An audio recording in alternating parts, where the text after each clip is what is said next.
In this video, I'm going to go over what it takes to use all the skills of DBT when they're integrated with schema therapy to create the type of personality system that supports you with living the life you want to live, being the person you want to be, in the areas of life that are important to you, according to your true, authentic values and beliefs. We do this by creating new behavioural responses that are added to our options as the skills we use to cope from a healthy adult perspective. So today, let's have a conversation about how we use the RAAVEN skill to practice what we call mode management.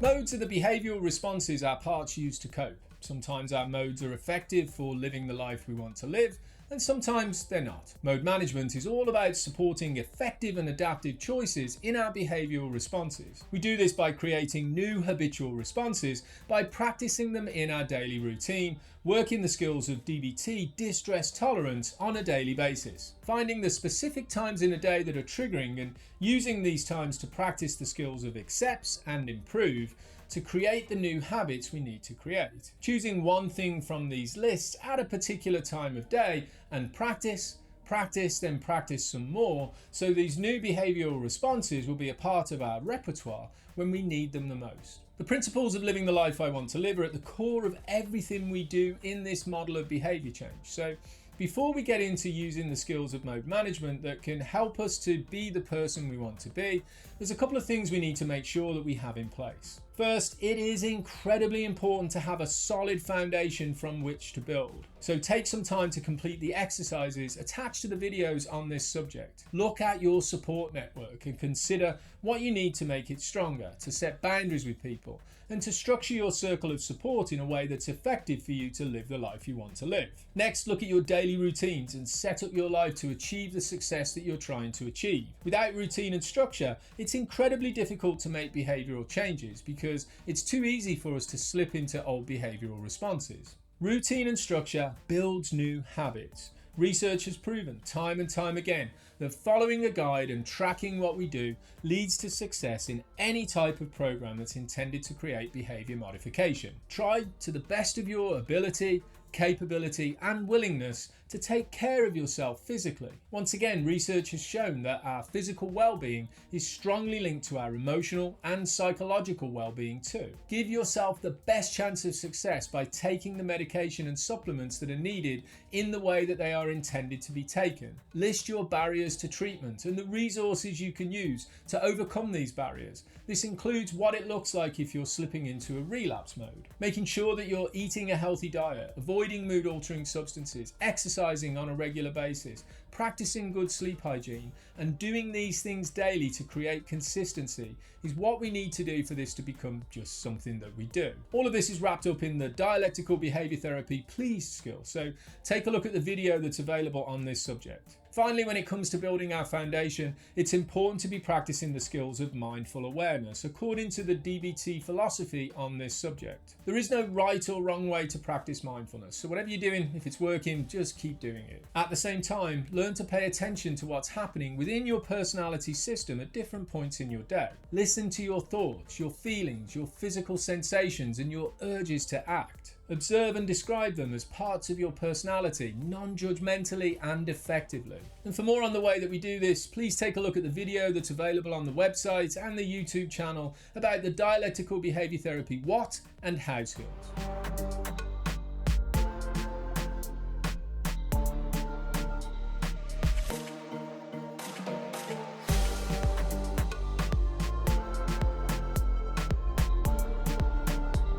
Living the life I want to live is about living according to our true, authentic values and beliefs. So the second thing we need to do before we talk about mode management is make sure that we've taken the time to complete the exercises on this particular subject. Recognize which areas of your life are important to you right now and have a solid understanding of what it looks like for you to be the person you want to be in those areas of life, as These are the beliefs that create the code by which we're basically trying to live. Driving our metaphorical bus in this general direction is a really difficult thing to do, as generally what gets in the way are the many different stories we've created in the past. When one or multiple versions of these stories are active in our system, we're usually in a fear-based state, which in this work is what we know as distress. Practicing mode management is all about managing the parts of our personality that are reacting to this distress. Fight, flight, freeze, submit, or distract are the general responses that we use to cope. Instead of falling into old behaviours that are not wrong or bad, just often maladaptive and ineffective, we learn to activate new effective and adaptive behaviours that keep us in line with living the life we want to live according to our true, authentic values and beliefs. Basically, values and beliefs drive all of the work that we do, so know what these are for you. When our system's in distress, it's often because there's some kind of issue with our values and beliefs. So noticing the distress is an absolutely essential thing to have the capability to do, as it's the one thing that triggers our mode management skills into action. How do you notice the distress? What are you feeling? What are you thinking?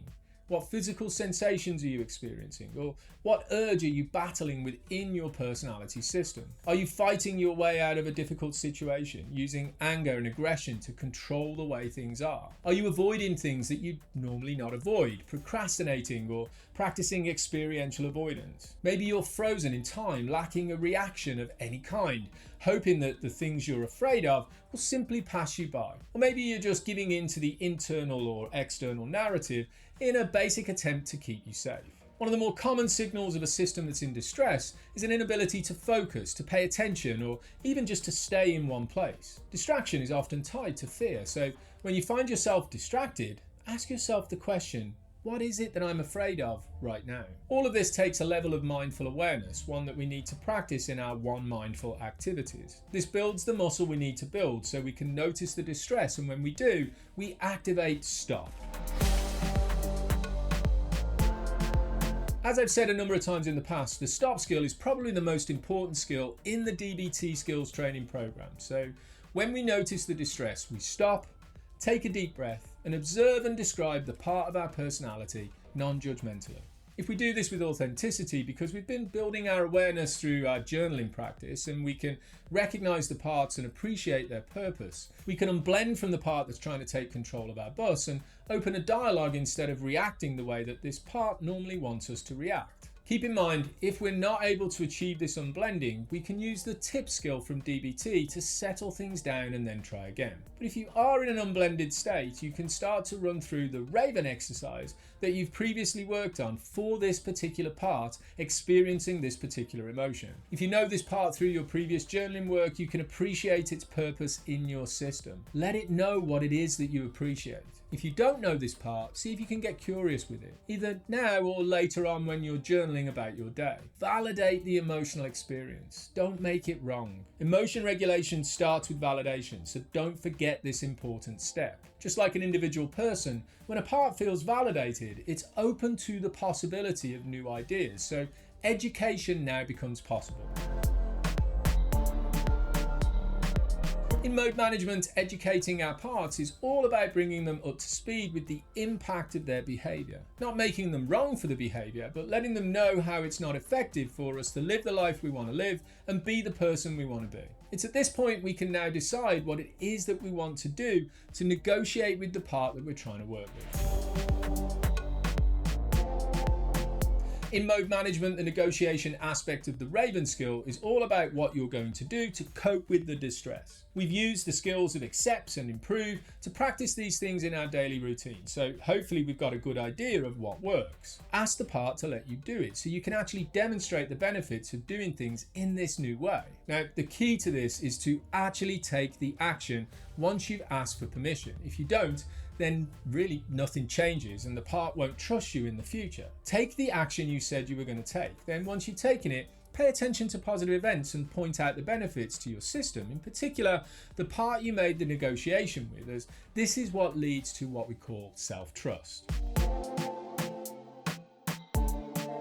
Guys, in the PDF at the bottom of the website page connected to this particular video, you'll find the RAAVEN worksheet to help you develop the narrative we need for mode management. If you can, download it, print it out, and take the time to use it to work with your known parts to manage their behavioural responses. There are also links to the videos and worksheets for each of the skills we've discussed that we need for mode management in the description below. If you take a look around my YouTube channel or the pages of my website, you're going to find a lot more videos and handouts on this and many other skills associated with dialectical behaviour therapy when it's integrated with schema therapy. If you want to know more, come join the live conversations that I facilitate each week for free on Zoom. I'll leave some links to those conversations in the description below too. And as always, if you like the content of this video, please subscribe to the channel, smash that like button, and turn on those notifications for all the latest from me and the Liberation Place. I hope this video gave you some insight for how you can use the RAAVEN skill to practice mode management, tolerate distress, and regulate behavioural responses. Thanks for watching. See you again soon. Take care, be safe, and be well.